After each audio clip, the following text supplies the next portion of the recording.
que là où s'arrête la main de l'homme, commence celle de Dieu. On va prendre la Bible dans Apocalypse chapitre 10, chapitre 12, verset 10 jusqu'au verset 17. Le thème de mon message est intitulé « La puissance de la parole du témoignage ». La puissance de la parole de témoignage. Apocalypse chapitre 12, verset 17 au verset 17. Et j'entendis dans le ciel une voix forte qui disait, maintenant, le salut est arrivé et la puissance et le règne de notre Dieu et l'autorité de notre Seigneur Jésus-Christ. Car il a été précipité l'accusateur de nos frères, celui qui les accusait devant notre Dieu jour et nuit. Verset 11. Ils l'ont vécu à cause du sang de l'agneau et à cause de la parole de leur témoignage. Quelqu'un répète après moi. Ils l'ont vécu. Ils l'ont vécu à cause du sang de l'agneau et de la parole de leur témoignage. Ils l'ont vécu à cause du sang de l'agneau et à cause de la parole de leur témoignage. Ils l'ont vécu. Et nous vaincrons par le sang de l'agneau. Nous vaincrons par le sang de l'agneau et par la parole de notre témoignage. Je déclare ce matin que par ce culte de la Sainte Seine, toute défaite dans ma vie, toute défaite dans ma destinée, je transforme en victoire, en victoire. Ils ont vécu qui? L'accusateur des frères. Écoute très bien, Satan. Je veux ce matin, bien aimé, que tu pries. J'ai dit, c'est une exhortation. Nous sommes, bien aimés, à la moitié. Et nous avons perdu certainement certains combats. Nous avons été quelque part affaiblis dans notre élan spirituel. Nous avons été quelque part découragés par une situation qui est arrivée. Bien aimé, une douleur nous a amené certainement à baisser les bras. Une difficulté nous a amené à nous retrancher un peu dans notre coin. Cette réjouissance, cette victoire, c'est l'ennemi qui l'a.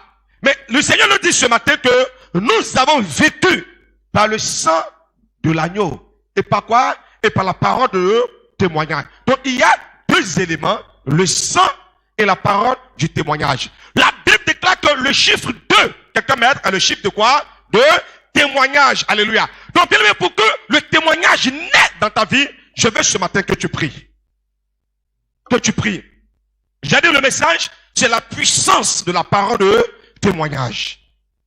Tu vas répéter, Seigneur Jésus, tout échec dans ma vie, dans ma destinée, ce matin, soit vécu, que l'ennemi de ma grandeur, l'ennemi de ma vie, l'ennemi de ma joie, l'ennemi de ma paix, soit vécu. Alléluia, amen, amen.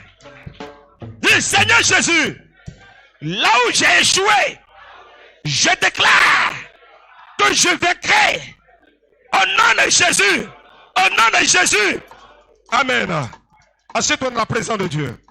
La Bible dit, nous l'avons vécu par le sang de l'agneau et par la parole de nos témoignages. Qu'est-ce que Dieu veut dire? Ce matin, je ne vais pas parler de sang, parce qu'à chaque fois qu'on doit prendre la Sainte Seine, nous parlons du côté sang de Jésus-Christ, alléluia, les bienfaits du sang de Jésus. Mais ce matin, je vais parler de l'aspect témoignage. Dis témoignage. Dis encore avec moi témoignage. Le témoignage est une puissance. C'est quoi? Tous ceux dont Dieu intervient dans leur vie, qui ne rendent pas de témoignage, se condamnent. Quelqu'un me suit très bien. Tous ceux, si Dieu a fait quelque chose dans ta vie, tu dis, ah, j'attends que je ne vais pas rendre témoignage, tu te condamnes. Dis, les preuves sont venus à Jésus. Et Jésus leur a dit, allez-y vous montrer au sacrificateur. La Bible déclare que pendant qu'ils y allaient, il fut guéri. Et un d'entre eux, qui était samaritain, retourna sur ses pas et vient dire, oh, gloire à Dieu, alléluia, Hosanna, Oh, je veux bénir le nom du Seigneur. Oh Seigneur Jésus, ce que tu as dit, lorsque j'ai obéi, voici que ma chair est devenue pure. Je ne suis plus un lépreux. Je suis pur, je suis pur, je suis pur. Et Jésus s'arrête pour dire, les 9 autres, où sont-ils? Ne sont-ils pas 10 qui ont été guéris? Mais où se trouvent les 9 autres? Pour que se trouve que ce soit ce Samaritain, je décirconcis pour venir glorifier Dieu.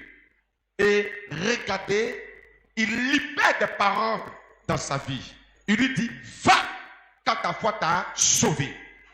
Les 9 autres ont été guéris, mais n'ont pas été sauvés. Le mot sauvé ou salut signifie échapper à. D'accord, monsieur, très bien. Salut signifie échapper à. Donc, je suis sauvé de. Je suis sauvé du noyade, je suis sauvé de la mort, je suis sauvé de l'enfer, j'ai été sauvé de l'accident, j'ai été sauvé de la famine. Donc, c'est ça. Les 9 ont été guéris, mais la lèpre va revenir encore. Quelqu'un qui la connaissait va dire, mais église de Jésus là, mais la puissance là n'a pas bon. Mais ces deux-là, ils étaient malades, ils ont été guéris. Voilà encore la maladie est venue. Mais tu ne cherches pas à comprendre que ces 9-là qui ont été guéris n'ont pas manifesté de la reconnaissance. N'ont pas témoigné de ce que Dieu a fait dans leur vie. Mais souvent, lorsque nous sommes dans une sorte de situation qui fonctionne comme une dent de scie, ça va, ça vient, ça va, ça vient, ça va, ça vient. Bien aimé, il y a un souci de témoignage dans notre vie. Parce que le témoignage est une arme de guérison. Le témoignage est une arme de restauration. Le témoignage est une arme de vie. Vous savez, quand je parle de témoignage, retenez que témoignage, c'est 2. Est-ce que ça va? Retenez ça tout au long du message. Donc retenez cela et vous allez comprendre ce matin, vous serez bénis dans le nom puissant de Jésus. Je donne ce message en guise de la Sainte Seine que nous allons prendre. J'ai voulu parler de la puissance du sang et je me rends compte que nous avons beaucoup traité ce thème et il est important pour nous d'amener nos frères et sœurs qui cachent ce que Dieu fait dans la vie sous prétexte qu'un sorcier va t'attaquer. Mais le sorcier est l'état où et puis Dieu a opéré ça dans ta vie. Il était où et puis Dieu a fait ça. Si tu donnes l'information à ton père, que ton père te dit ma fille, ok, mon fils, ok, mais garde-le-moi ce témoignage-là. Garde-le, tu le gardes. Qui te dit rends-le. Pourquoi? Il dit, vous me prierez, vous bâtirez et je vous exaucerai. Alléluia. En fait, le témoignage est une forme d'action de grâce qui déclenche l'exaucement. Je reprends le concept. Dieu vous donne un travail. Vous avez le travail. Mais le travail n'a pas de protection. Le travail n'a pas de couverture. Comme une nourriture que vous préparez, mais vous ouvrez la marmite. Vous comprenez? N'importe quoi peut tomber dans la nourriture et va souiller la nourriture. Un salamandre qui passe peut faire pour lui. Un magouilla qui passe peut faire pour lui. Un cafard qui passe peut faire pour lui. Le témoignage, c'est la couverture que vous déposez sur la marmite, sur le travail, sur le voyage, sur la santé, dans tel enseigne que rien ne vient infecter ce que vous avez reçu. Donc, en un mot, le témoignage parfait, le miracle. Il y a des gens que Jésus a guéris et Jésus a dit, ne dis rien, va. Et puis il y a des gens qui ont dit, va et témoigne, va parler de ça. Alléluia. Alléluia. Quelqu'un me dit amen ce matin. Dis amen sur la parole de Dieu te fait du bien. Alléluia. 2 Timothée chapitre 2 verset 2. Le témoignage. 2 Timothée 2:2. Bien aimé, nous avons besoin du témoignage parce que le témoignage est une puissance. 2 Timothée 2:2. Allons-y. Et ce que tu as entendu de moi en présence de beaucoup de témoins, l'apôtre Paul dit à Timothée, ce que tu as entendu de moi, confie-le à des hommes fidèles. Confie-le à des hommes fidèles. Qui soient capables de l'enseigner. Qui soient capables à leur tour de l'enseigner. Aussi à d'autres. Aussi à d'autres. Bien aimé, le témoignage parle de deux. Ce que tu as entendu du pasteur, ne le garde pas. ce n'est pas un témoignage. Parce que là, tu es seul. Alléluia. Ce n'est pas un témoignage. Et il n'y a pas de puissance, bien aimé, dimensionnelle dans la chose. Mais ce que tu as entendu, quand tu lui expliques à quelqu'un d'autre, pendant que tu t'entends l'expliquer, il y a une force qui sort et qui te bénit. Je te donne un exemple simple et que tu puisses comprendre. Jésus dit, je ne fais rien de moi-même. Ce que vous me voyez faire, c'est parce que j'ai vu le Père le faire que je le fais. Alléluia. Ça, c'est quelque chose que les gens n'ont pas compris. Il dit non, pourquoi il fait actuellement comme lui, il fait actuellement comme le Père. Jésus dit, je n'improvise pas. Jésus dit, je n'ajoute pas. Ce que vous me voyez faire, c'est parce que j'ai vu mon Père faire ça, que je le fais. Dans mon Père 1, moi 2, ça fait un témoignage. Alléluia. Lorsque les Juifs disaient à Jésus, Jésus, tu n'es pas vrai. Jésus, tu n'es pas vrai. Jésus dit, mon témoignage est vrai. Car le Père témoigne de moi et Jean-Baptiste témoigne de moi. Alléluia. Jean 8, verset 17. Il faut relayer, bien aimé, le message. Quand tu relèves le message devient une puissance. Parce qu'il y a une puissance dans le 2. Est-ce que ça va? Ce que tu entends, si tu gardes ça, ça ne va pas te servir. Il dit à Timothée, ce que tu as reçu là, il ne faut pas garder.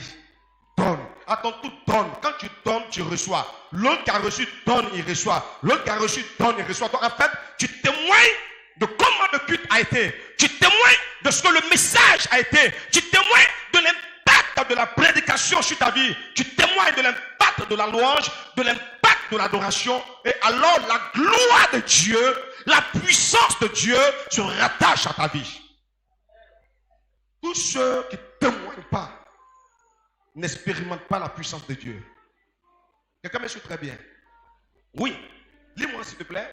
Jean 8, 17. Ah, Il est écrit dans votre loi il est écrit dans votre loi que le témoignage de 2 hommes est vrai. Waouh, waouh. Regardez.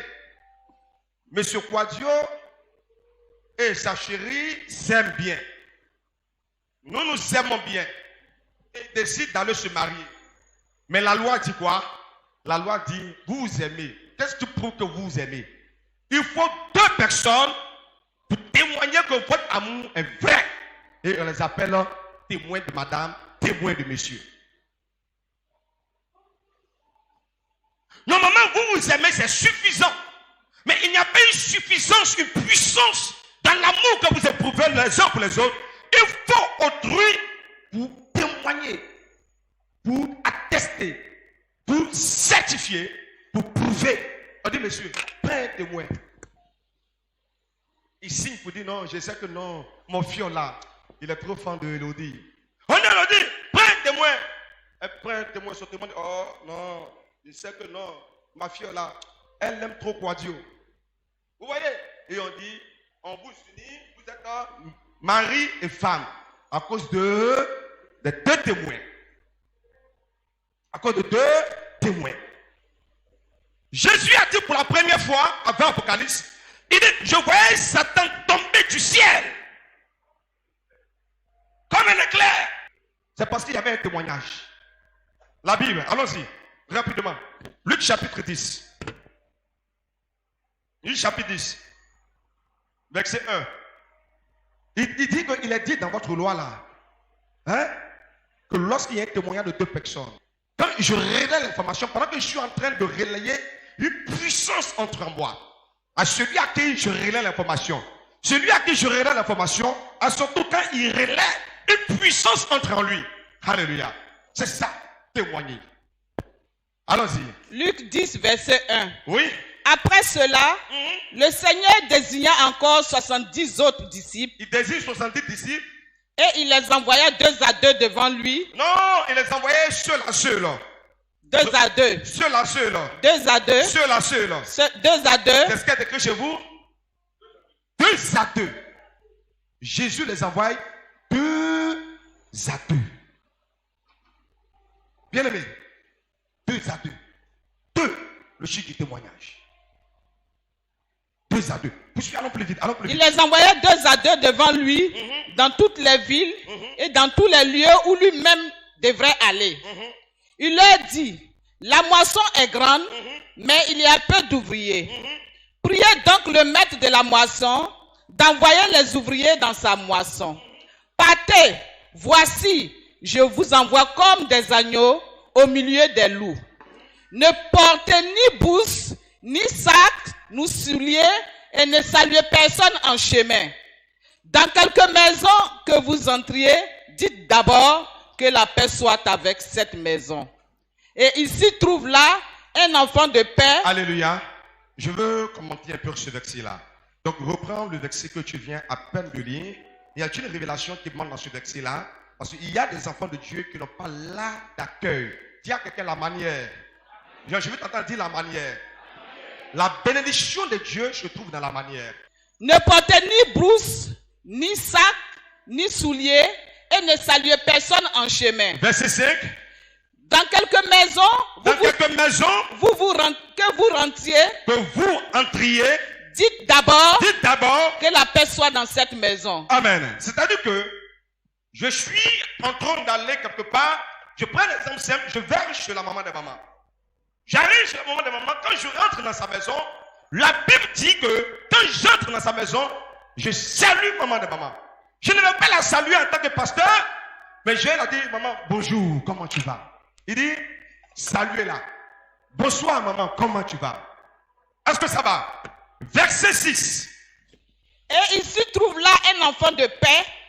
Votre paix se repose sur lui, sinon elle reviendra à vous. Voilà. Maintenant, quand tu entres dans la maison, de la manière la maison t'a accueilli, de la manière la maison t'a reçu, ici il y a un enfant de paix. Oh, homme de Dieu, sois la bienvenue, tu peux t'asseoir, on t'apporte un peu d'eau. Tu sens, oh vraiment, je n'ai pas marché en 20 pour être ici.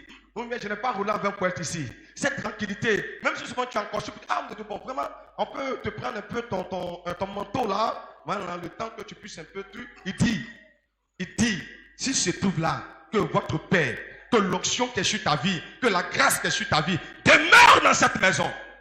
Quelqu'un m'a pas dit amen, dis amen. Amen. Bien-aimé, il dit quand tu entres dans une maison, en tant qu'homme de Dieu, il dit salue la maison. Maintenant, c'est à la maison de prendre les dispositions pour recevoir la bénédiction qui est en toi. C'est quoi? Il a dit que celui qui accueille un prophète en qualité de. Quelqu'un peut être prophète, et puis c'est ton petit frère. Il peut être prophète, et puis c'est ton cousin. Il peut être prophète, et puis c'est ton ami d'enfance. Il peut être prophète, et puis c'était ton camarade d'école. Il peut être prophète, et puis avant vous avez dragué, cherché femme ensemble. Il peut être prophète, et puis avant vous avez volé ensemble. Mais aujourd'hui, c'est un serviteur de Dieu. La manière dont tu le reçois, il dit la qualité, en qualité de. Il dit vous recevrez pas la récompense de Dieu, mais la récompense du prophète. Parce que sur chaque loin de Dieu, Dieu a déposé une grâce. Donc l'accueil que tu réserves à loin, déploie la grâce qui est dans sa vie, sur ta vie. Dis amen. Amen. C'est fort? Quelqu'un me reçoit ce matin. Amen. Donc, la qualité de la réception détermine la qualité de la bénédiction. Si vous entrez, saluez la maison. Bonjour. Maman Caro, bonjour. Maman Pamé, bonjour. Dis, pasteur, bénis-moi. Mais tu as fait quoi pour que je te bénisse? La bénédiction se mérite. Les anciens ont dit à Jésus, il mérite que tu lui accordes cela. Car c'est lui qui a bâti notre synagogue. Et Dieu te bénisse. Non, il ne faut pas dire amen. La bénédiction se mérite. Dis amen encore. Bien aimé, ayez de bons accueils. Quand vous recevez des profanes, des francs-maçons, voici, l'élection municipale va commencer. Les gens vont recevoir des politiciens dans leur église, des personnes qui ont des papes diaboliques. Même si le pasteur ne s'assied pas sur un fauteuil, une chaise rouge, à cause du politicien, l'église va louer une chaise pour l'envoyer dans la case s'asseoir. La disposition que vous prenez pour recevoir un païen, ne serait-ce que pour vous donner un 50 000 francs, nous allons vous saluer au nom du maire, tenez 50 000 francs. Quelle est la disposition que tu prends pour recevoir un plénipotent, un ambassadeur, un ministre de l'évangile. C'est ça. C'est ça. Même quand ta maison est sale et que tu dois le recevoir, oh, le jour là, même assiette où toi tu ne manges jamais, tu peux sortir. Assiette que tu as acheté avec ton argent. Toi-même, quand on veut te servir dedans, tu dis non, non, non, regarde c'est ça là. C'est pas que ça là c'est nouveau. Alors que c'est ton check qui a servi à ça, tu ne manges pas dedans. Mais le jour où il vient, tu fais sortir. Voici l'accueil que tu réserves à un profane. Voici l'accueil que tu réserves à quelqu'un. Dès qu'il est élu, il va t'oublier. Tu ne connais même pas. Mais quel accueil tu réserves à ton mentor, à ton père spirituel. Alléluia. Bien aimé, c'est ça. C'est ça. Zachée n'a pas confessé Jésus. Zachée n'a pas confessé Jésus. Mais l'accueil que Zachée a réservé à Jésus, le Christ dit aujourd'hui, le salut est entré dans la maison de cet homme. Parce que sa bouche n'a pas parlé, mais son cœur a parlé. Alléluia. On n'a pas besoin d'habiter une 4 pièces, une 3 pièces, une 20 pièces pour recevoir son Père. Le peu. Dis à quelqu'un la manière. C'est la manière. Quand Élisée marchait avec Élie, Élisée n'a jamais prêché. Élisée n'a jamais manifesté d'onction. Le seul travail que Élisée faisait auprès d'Élie, la Bible déclare qu'il versait de l'eau sur la main d'Élie. Il versait de l'eau sur la main. Pourquoi? La Bible ne dit pas. Est-ce que c'est quand Élie doit manger qu'il verse la main? Mais la Bible déclare que le travail qu'il faisait, il faisait de l'eau sur la main d'Élie. Ses collègues prophètes, c'est que les enfants des autres prophètes disaient à Élisée, toi depuis tu es avec lui, donc tu ne prêches pas quoi?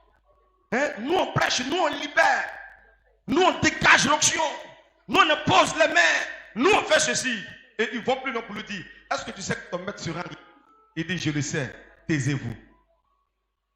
Mais quand tu lis la Bible, on ne parle pas des fils de ces prophètes-là, mais on parle d'Élisée. On parle d'Élisée. Il a obtenu un secret que les hommes n'ont pas obtenu. Il va jusqu'il lit la pluie pendant 3 années et demie. Il ordonne au ciel de priver la terre de la pluie. Pourquoi? Parce qu'il avait le secret de l'eau. Alléluia. Il avait le secret de l'eau. Bien aimé, c'est très important de retenir cela. Quand vous entrez dans une maison, saluez-la. Si elle est digne de votre bénédiction, alors que votre bénédiction vient sur sa vie. Seigneur, les démons même nous sont soumis à ton nom. Verset 18, Jésus l'a dit, je voyais Satan tomber du ciel comme un éclair. Alléluia. Donc, Satan est tombé comme un éclair à cause de quoi? Du témoignage. Donc, le témoignage a la capacité de faire tomber Satan. C'est quoi la Bible déclare dans l'Apocalypse chapitre 12, verset 11, ils ont vécu par la parole de leur témoignage. Jésus a envoyé les disciples 2 à 2. Et les disciples témoignaient de Jésus, parlaient de Jésus. Et le témoignage qu'ils rendaient, Satan est tombé. Dis à quelqu'un témoigne. Témoigne. Dis à quelqu'un témoigne. Témoigne. Dis à quelqu'un témoigne. Témoigne. Dis à quelqu'un témoigne. Témoigne. Bien aimé, il y a une puissance dans le témoignage. Ne ferme pas ta bouche. Écoutez-moi très bien. Satan a pris Jésus et il a envoyé Jésus sur la montagne. Après les 40 jours, il dit, oh Jésus, si tu es fils de Dieu, ordonne que ces pierres-là deviennent des pains. Est-ce que Jésus a prié? Jésus n'a pas prié. Jésus a fait quoi? Jésus a rendu témoignage. Il dit, il est écrit. Oh, dis à quelqu'un, il est écrit. Il est écrit. C'est ça le témoignage. Il est écrit. Bon, il y a Jésus lui-même et il y a la parole. Ça fait 2. Jésus dit, il est écrit. L'homme ne vivra pas de paix seulement. De paix seulement. Mais de la parole qui sort de la bouche de Dieu. Satan change de piège. Il vient, il dit à Jésus, Jésus, oh, tu sais quoi? Il est écrit que comme tu es le fils de Dieu, saute-toi. Parce que Dieu va donner des ordres à ses anges de te porter. De peur que ton pied ne heurte une pierre. Je crois que là on se trouve dans le psaume 91, verset 11. Satan va utiliser, et Jésus va lui dire également si il est écrit. Mais il faut toujours qu'il y ait 2. Quand tu pries, appuie-toi sur le témoignage. utilise la parole de Dieu. La parole de Dieu est un témoignage. Toi et la parole de Dieu, ça fait deux. Toi et la parole de Dieu, ça fait deux. Il n'y a pas de puissance quand tu vas seul. Mais lorsque tu es envoyé, la puissance se déploie. Dis à quelqu'un, quand tu es envoyé, la puissance se déploie. Dis à quelqu'un, lorsque tu es envoyé, la puissance se déploie. Lorsque tu es envoyé, la puissance se déploie. Bien aimé, je vais aller avec toi, puis nous allons prier. Le diable ne peut pas combattre des personnes qui témoignent. Les principaux sacrificateurs et tous les chandeliers cherchaient quelques faux témoignages contre Jésus. Alléluia. Donc là, ils veulent tuer Jésus. Mais on ne peut pas tuer Jésus si on n'a pas de témoignage sur lui. Alléluia. Bien, mais écoutez très bien. On veut tuer Jésus. Mais on ne peut pas tuer Jésus si on n'a pas de faux témoignages sur lui. Donc ils cherchaient quelques faux témoignages sur Jésus. Dis à quelqu'un témoignage. Poursuis la lecture. Les principaux sacrificateurs et tous les chandeliers cherchaient quelques faux témoignages contre Jésus, suffisants pour le faire mourir. Mais ils n'en trouvaient point. Quoique plusieurs faux témoins se fussent présentés. Enfin, il en vint deux qui dirent. Enfin, il en vint deux témoins qui disent, celui-ci, ce Jésus-là, je peux détruire le temple de Dieu. Il a dit, moi je peux détruire le temple de Dieu. Et le rebâtir en 3 jours. Le souverain sacrificateur se leva et lui dit, ne réponds-tu rien? Jésus, est-ce que tu ne réponds pas à cette accusation? Qu'est-ce que ces hommes déposent contre toi? Amen. Donc quand ils arrêtent Jésus, avant de l'envoyer à Golgotha, ils cherchent des témoins. Les gens parlent, plusieurs personnes ont parlé, hein, mais il fallait 2 personnes qui disent la même chose. Quelqu'un me suit? 2 personnes qui disent la même chose. Et ils ont eu une personne qui est venue pour dire que lui, il dit que tant que Salomon a bâti là, lui là, il va détruire tant que ça là. Deuxième vient, il dit, tant que Salomon a bâti là, il va détruire ça. 2 personnes ont dit la même chose. On dit Jésus. Voilà ce qu'on dit. Tu dis quoi? Quand on envoie la justice, on cherche des témoins.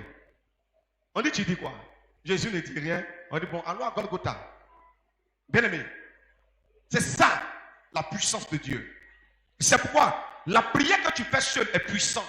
Mais la prière que nous faisons à 2, elle est dangereuse. Là où 2 ou 3, donc là où 2 ou 3, là où 2 ou 3 sont assemblés à mon nom, quoi qu'ils demandent à mon Père, cela leur sera accordé. Attrape la main de ton épouse dans votre chambre, dans votre salon et parlez à l'Éternel. Bien aimé, la puissance se trouve dans 2. La Bible dit, il n'est pas bon pour l'homme d'être seul. Ce n'est pas premièrement le mariage. Hein? Non. Il ne faut pas voir ce verset-là comme premièrement Dieu dit mariage. Il n'est pas bon pour l'homme d'être seul. La Bible parle d'une vie sociétale, d'une vie de société. Donc un être normal. Dieu dit, toi, tu ne peux pas vivre seul, marcher seul. Il te faut quelqu'un avec qui tu parles, avec qui tu pries, avec qui tu chantes, avec qui tu exposes les problèmes. Parce qu'en cela, il y a une puissance. Il y a une puissance. Et sans ça, lorsqu'il voit, il va créer Ève. Le premier objectif n'est pas l'objectif du mariage, mais l'objectif de la société. Parce que l'homme est un être sociable. Alléluia. Apocalypse chapitre 11, verset 3. Je donnerai à mes 2 témoins le pouvoir de prophétiser. Alléluia. Je vais donner à mes 2 témoins. Donc c'est toujours 2. C'est toujours. Dis à quelqu'un où est ton 2. Dis à quelqu'un où est ton 2. Mais ce matin nous avons 2. Nous avons le pain. Nous avons la coupe. Quelqu'un va rendre témoignage au nom puissant de Jésus. Amen. Je dis ce matin nous avons 2. Amen. Nous avons le pain. Nous avons la coupe. Quelqu'un va rendre témoignage. Il dit, il donnait aux 2 témoins. Il n'y a jamais un témoin. Le témoignage d'une personne n'est pas crédible. Il faut 2. Allons-y. Revêtu de sacs pendant 1260 jours. Ce sont les 2 oliviers et les 2 chandeliers qui se tiennent devant le Seigneur de la terre. Amen. Verset 7. Quand ils auront achevé leur témoignage, Quand les deux témoins que je vais envoyer, les deux témoins auront achevé leur témoignage, la bête qui monte de l'abîme la bête qui sort de l'abîme leur fera à la guerre, leur fera la guerre les vaincra et les tuera. et va les tuer. Quand ils auront fini de témoigner. Quand ils auront fini de témoigner. Donc, tant que le témoignage n'est pas fini dans ta bouche, la bête ne peut pas te détruire. Le diable ne peut pas te détruire. Le dragon ne peut pas te détruire. Satan ne peut pas te détruire. Le serpent ancien ne peut pas te détruire. Aie toujours le témoignage de Dieu dans ta bouche. C'est pourquoi il a dit que le faible dit je suis fort. C'est un témoignage, maman. Je suis malade. Je suis malade. Mais il dit pendant que tu es malade, dis je suis guéri. Donc, rends le témoignage de ta guérison, même lorsque tu sens les douleurs dans ton corps. Mais Dieu sait qu'aussi longtemps que tu vas rendre le témoignage, le démon de la maladie ne peut pas te tuer. C'est pourquoi il dit que le malade, je suis guéri. Mais moi, je suis malade, tu me dis de guérir. Mais quand il dit de dire c'est témoigner. Dire c'est témoigner. Dis à quelqu'un, il faut dire. Dis à quelqu'un, dis. Dis à quelqu'un, dis. Dis que je suis prospère. Dis que je suis béni. La Bible dit que je suis guéri. Que le faible dit je suis fort. Et puis que le pauvre dit quoi? Aïe. Quand tu dis, c'est un témoignage que tu rends. Alléluia. Et à l'appui de ce témoignage-là, Dieu te donne la chose. Quand ils ont fini de témoigner, qu'est-ce qui s'est passé? Le démon les a tués. Rendez témoignage. Aussi longtemps qu'il aura un témoignage dans votre bouche, vous ne mourrez point. Il y a un homme dans la Bible où je m'arrête, avancé en âge, il s'appelle Siméon. Là, que Siméon était tellement vieux que Siméon voulait mourir. Mais l'esprit de mort voit Siméon et puis passe à côté. Pourquoi? Parce que Siméon portait un témoignage.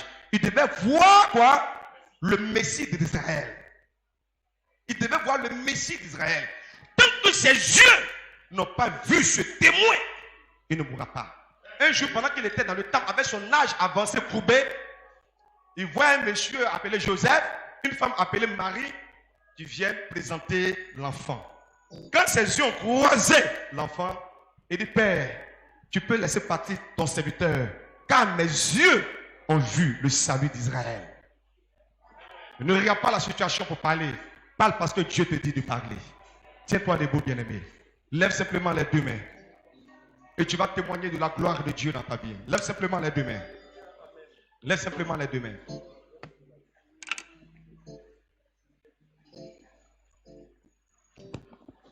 Lève simplement les deux mains. Oh Seigneur notre Dieu, Seigneur notre roi, c'est l'heure de la Sainte Seine. Nous prions que ce matin, notre Dieu, tu nous donnes de témoigner. Nous sommes frères de chair et de sang. Mais Père, nous croyons notre Dieu qu'aussi longtemps que nous allons témoigner. Tu as dit dans Actes chapitre 1, le verset 8. Je vous enverrai une puissance survenant sur vous, le Saint-Esprit. Il ne viendra pas faire de vous des pasteurs. Il ne viendra pas faire de vous des apôtres. Il ne viendra pas faire de vous des prophètes. Non plus des évangélistes. Mais tu dis, il fera de vous des témoins. Père, nous demandons cette puissance, notre Dieu, afin d'être des témoins oculaires et auriculaires, notre Dieu, de ta bienveillance et de ta bonté. Ouvre la bouche et dis à Dieu, remplis-moi de ta puissance et fais de moi un témoin pour la gloire de ton nom. Ouvre la bouche et prie ton Dieu. Seigneur notre Dieu, nous te bénissons et te disons merci. Tu nous as dit qu'il y a une puissance dans le témoignage.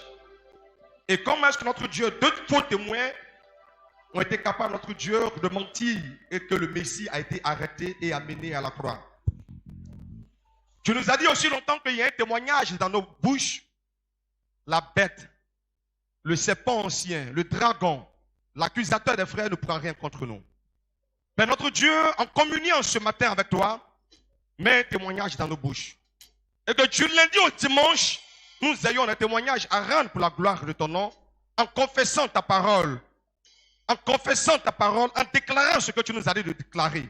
Que ton nom soit élevé, que ton nom soit béni. Au nom puissant de Jésus. Dis 3 fois Amen.